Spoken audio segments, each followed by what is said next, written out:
afternoon, everyone. My name is Paul Del Rincon, and I am the Port Director here for the Port of Eagle Pass Customs and Border Protection. First of all, let me say that with everything that's going on, I'd like for you to know that we continue to facilitate trade and travel. With as busy as we've been, that's always something that's in the back of our minds there, and actually in the front of our minds, and we're doing what we can there to process vehicles, to process trucks, to process trains, to process pedestrians into the United States. CBP is monitoring the situation. We continue to assess our capabilities and facilities here at the Port of Eagle Pass, and will continue to make necessary preparations.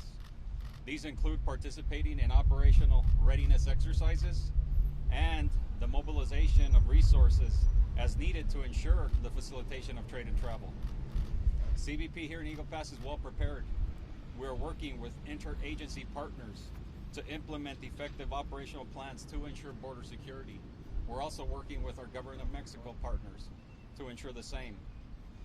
CBP has reinforced the front line with personnel in advance of an intended caravan arriving here in Eagle Pass, Piedras Negras. At this point, the system is at a total capacity at all points in the process. The status quo is not sustainable. The situation demands action at a variety of fronts. At a port of entry, a message for the asylum seeker, we ask that you be patient with our processes and that you present yourself for the process in a manner in which you are patient and wait until you are called, depending on our case levels at those times. That's all I have. What agency are you with, sir? U.S. Customs and Border Protection. Thank you. Hey, good afternoon, everyone. My name is Matthew Hudak. I'm the Acting Chief Patrol Agent for the United States Border Patrol's Del Rio sector. And as Port Director Del Rincon mentioned, our first and foremost role down here is maintaining public safety and the integrity of our borders. As the Office of Field Operations works to maintain normal operations at the port of entry, we have increased our presence between the ports of entry along the area here in Eagle Pass. We've significantly increased the amount of Border Patrol agents. We're having support from our partners, the Texas Department of Public Safety, and want to make sure the message is clear that there is a right way to seek asylum and to seek entry into this country, and that's using a lawful port of entry in the process at the port of entry. If somebody chooses and makes that choice to enter illegally at a point other than the port of entry, we want to remind folks that that is a criminal offense. They will be arrested and they will be handled accordingly. So we're encouraging everybody to do it the safe way, do it the right way, go through the port of entry, not take the risk and the dangers of going across the river. We have been monitoring the situation, as Mr. Del Rincon said, working with our partners in Mexico, sharing information, being aware of what's happening there.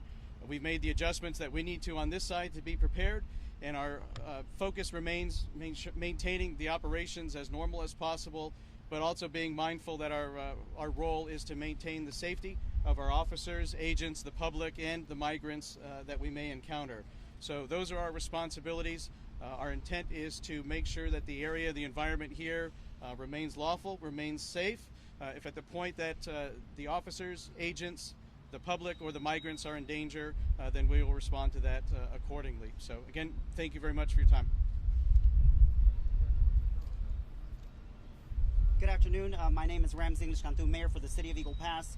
And as mentioned by Port Director Paul Del Rincon, and of course our Director over at the Border Patrol, we are very, very appreciative of the work that is being conducted at this point. It is important for us to make note that as we are going through this process, that the community know and that everyone know that there is a very coordinated effort between all levels of the agencies for state, local, and federal.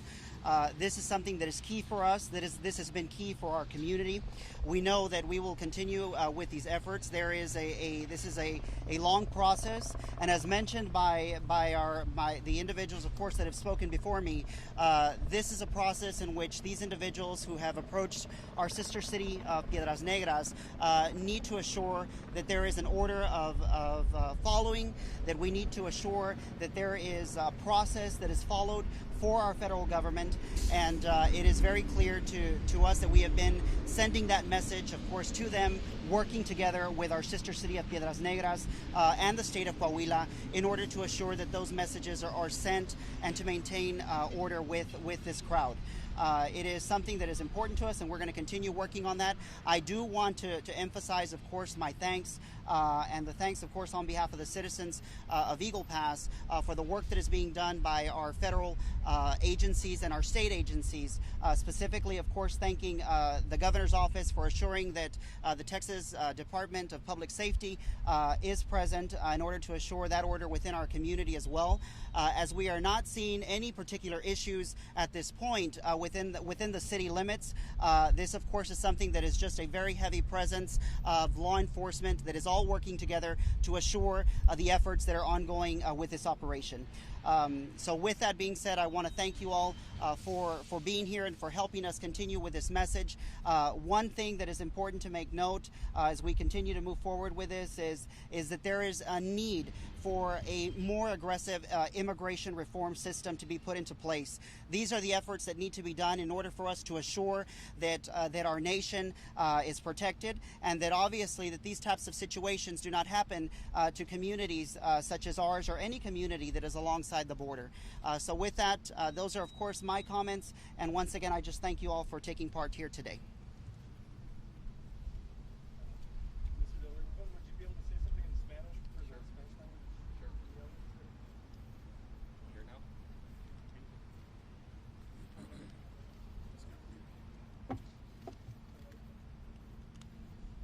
Bueno, muy buenas tardes. Ahora en español. Primeramente, les quisiera avisar que entre todo lo que ocurre ahorita, nosotros seguimos con nuestras responsabilidades, a como se debe con el flujo del tráfico. Seguimos agilizando todos nuestros procesos en todas las áreas. Seguimos monitoreando nosotros la situación que existe. Seguido estamos verificando nuestras capacidades y para asegurarnos que estemos preparados por si nos llega una cantidad de gente que no estamos listos para recibir. Esto incluye los simulacros que han visto últimamente en los puentes 1 y el 2, y eso seguirá. Esa es práctica para nosotros y es algo que tenemos que hacer a diario nosotros. Estamos bien preparados. Yo creo que se ha visto eso últimamente, especialmente en los simulacros estos. Hemos trabajado con nuestros compañeros a todos niveles de los Estados Unidos y de México también. Estamos preparados y tenemos el personal nosotros en nuestras guardarrayas, y seguiremos con nuestros esfuerzos ahí por si llegara a llegar la cantidad esta grande de caravana. Entonces estaremos preparados nosotros ahí. A este punto nuestra capacidad está hasta el límite. No tenemos campo en nuestras oficinas. Estamos recibiendo a la gente a como se pueda. Es poca la gente que se recibe, pero se está recibiendo a las cantidades que se pueda.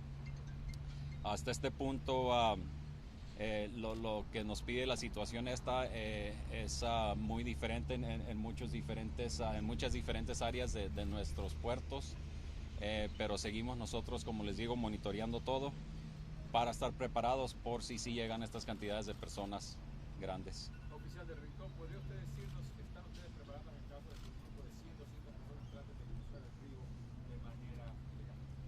Exacto, pues yo le diría, como se trata de los puentes, de las oficinas de aduana y protección fronteriza, el proceso de nosotros es mientras que la persona llegue al puente solicitando el asilo y lo haga pacientemente y se ponga en fila hasta que les toque su turno, Entonces eso es lo que se les pide a ellos en los puentes. Como se trata de las entradas ilegales por el río, entonces eso le perteneciera más al jefe Hudak, pero como dijo él, ¿no? Es algo que no se les recomienda a nadie que entren por el río, por el agua, que mejor lo hagan bien, lo hagan correcto y que se presenten por un puerto de entrada. A resident had reported a temporary closure, multiple temporary closures. Have there been any closures? No, not necessarily a closure, sir. It's mostly we're stopping traffic to run our scenarios, our drills. We haven't closed because of anything else other than that. So, and like I said, it's usually quickly. You know, like I mentioned, there we do have that pressure to keep traffic moving in both directions into the U.S. and to Mexico. So therefore, it's only been like I said, we've conducted numerous exercises, but it's typically never really closed for long. How long is traffic stop? How long is traffic stop? It varies. It depends too on the bridge. You know, it's gone for 15, 20 minutes. You know, plus or minus. Like I said, just depending on the numbers and the personnel that we've got out there at the bridge. You say that you are at full capacity to interview these people, because I understand that you take 20 people for a day and a half. Have you requested from the federal government assistance to actually speed up the process for a lot of these individuals, for your ports at least? Yeah, so there's conversations at all levels and with many entities as it relates to that capacity. And so we're looking at, you know, at our processes here at the port as it relates to the case processing itself. Yes. And then also looking at the area or the issue of the transportation / detention. And so we're looking at this at all levels, absolutely. ¿Se va a dar preferencia a inmigrantes enfermos y con algún impedimento? No, señor, el proceso es para las personas que siguen. No, ya estando en nuestras instalaciones, si las personas no se vienen sintiendo bien, entonces sí se les ofrece esa oportunidad, ¿no? De que sean evaluados. Familia con hijos enfermos, enfermedades crónicas que quieren este apoyo, entonces por eso lo pregunto. Eso habíamos escuchado yo con las pláticas con nuestros compañeros de México. Habíamos visto que muchos, según venían con gripa, ellos nos verificaron que sí, unos sí vienen sintiéndose mal, sí vienen con enfermedades, pero la mayoría venían bien, ¿no? Así es que... How long is that process going to take?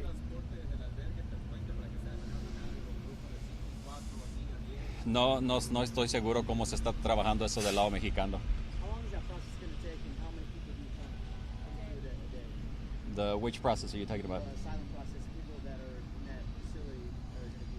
Your interview process. So our case processing per person on average takes about 2 to 3 hours.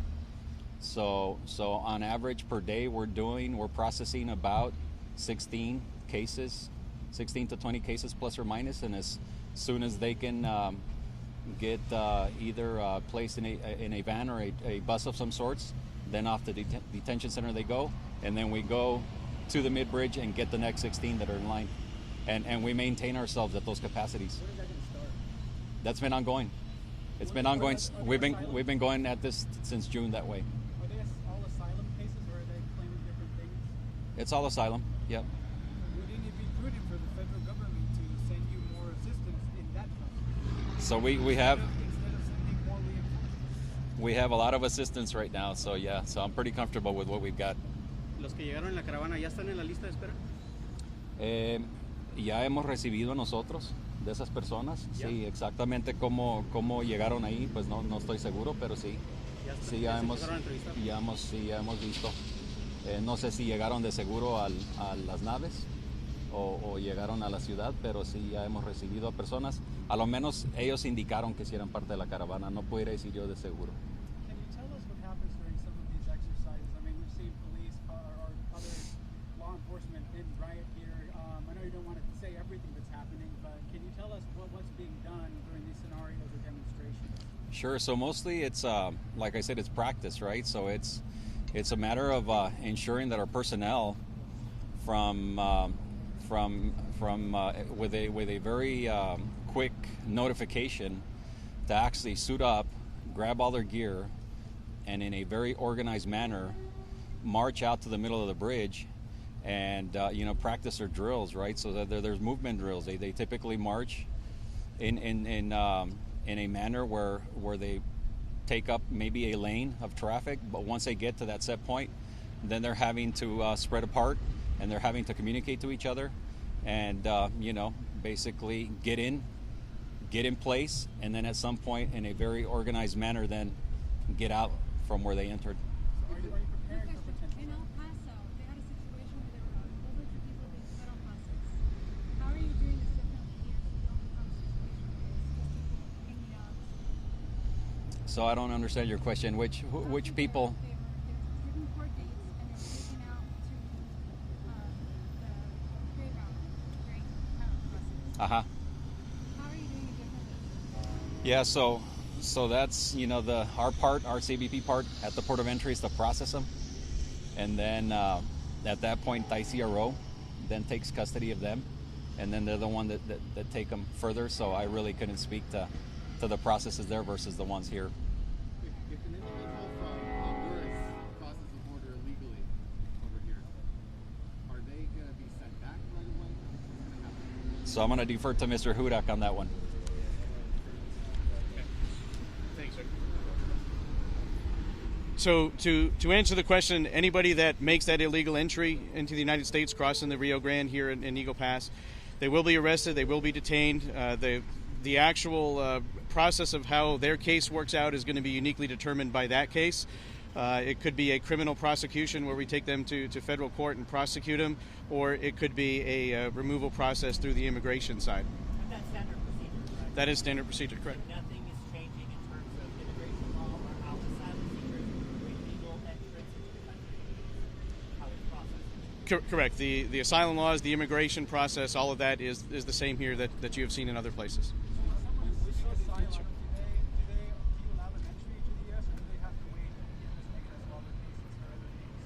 So right now, if somebody makes that entry, they will be arrested. So, but I'm saying, like, the asylum seekers, they're not being allowed into the United States right now. They're being sent back to the United States. That's varying in different areas. Here, that'll be a case-by-case process if we implement that. Tell us about how many people per day are being led into the United States. No, because that's going to vary too much day by day. Can you tell us maybe over the last 3 days how many people have? I can tell you the arrest numbers here that yesterday within the sector we had just under 100 arrests, and about 50 of those were in the area here that you're near today. Well, we're not an arrest, though, but I'm not asking about the asylum seekers, the ones who are going through the process, have the approval, or confident. Right. So that I can't speak to. That's out of the realm of my process. I can tell you the folks that we do arrest and put into that immigration process, whether it is asylum seekers with a credible fear claim, they all get turned over to the ICE enforcement removal operations. So they take custody from us, and then they go through their process for determinations. So I can't really speak to their process. Is there anybody that can speak to the actual, like asylum seekers that have permission to come into the U.S.? Is there anybody that can talk about that? Well, so you're talking a different. So somebody that has a visa to enter the country can do that through the port of entry. And can they get visas during the asylum interview process, like the 16 or so that are being handled today? Okay, that's a different process, and I'll let Mr. Del Rincon answer that one for you. Thank you very much. We're done with One question. Are there any special operations going on with Border Patrol right now to cover the 80 miles of border that are in Maritime? Just concentrated in 2 miles. So no, for us in the Del Rio sector, I have 209 miles of border that I'm responsible for.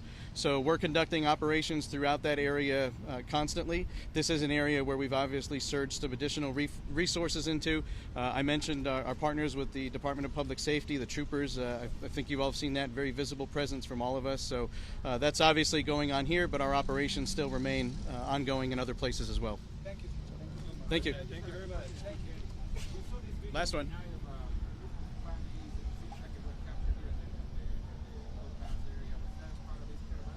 The beginning of it, I'm sorry?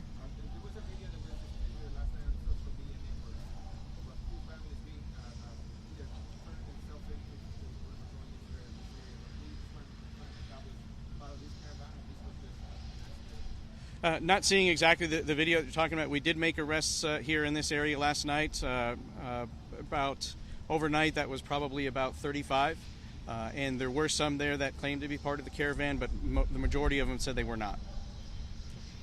Thank you.